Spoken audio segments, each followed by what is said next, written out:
Welcome everybody to Salt Church Online Connection. Some members of our congregation are doing some short reflections on issues that have come to them from the Lord.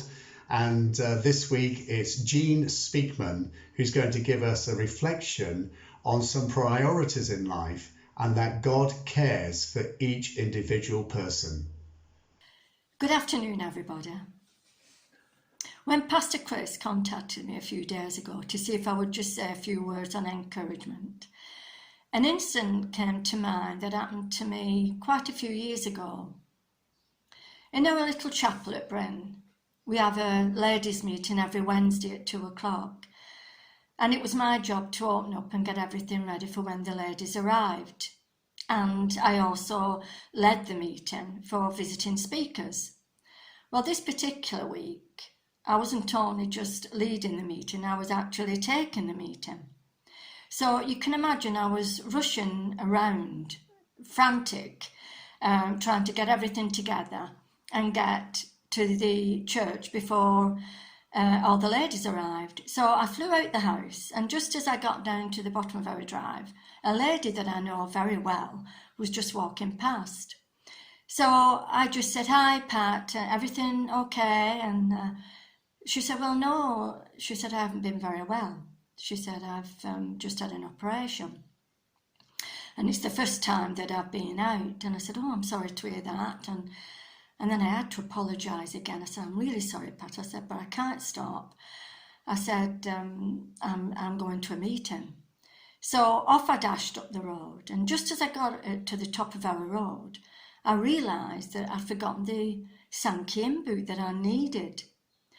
So just as I turned round to go back for it, the Lord really spoke to me.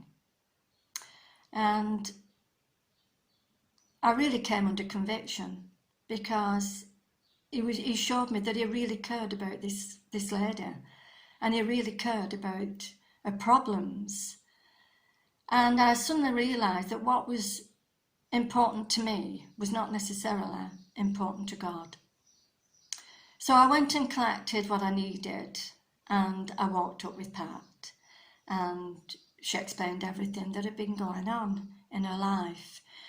And it just so happened that she lived just round the corner from the church anyway.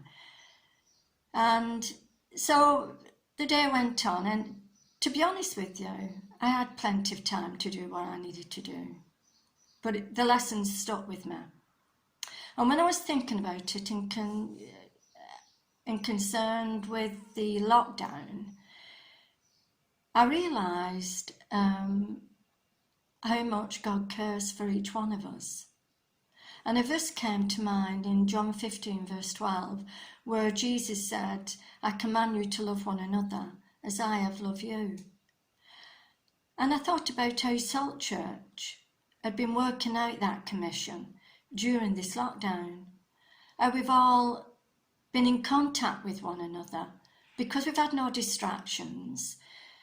We've been phoning one another, messaging one another, Zooming one another, and just asking each other how each of us are, and either having a laugh about something or just listening to someone's problems or something that they're concerned about. And I realised how much we care for one another, how much we love one another, and how much we're working out the commission that Jesus commanded us to do. And that absolutely thrilled me. I've been so blessed with all the messages that I've had through email and different sources, and such an encouragement to me and Jim. And I pray that as we've contacted other people, we've been an encouragement to you. So I would just like to say, the Lord bless you and keep you. The Lord make his face shine upon you and be gracious unto you. And may his peace be upon you. Have a really good week.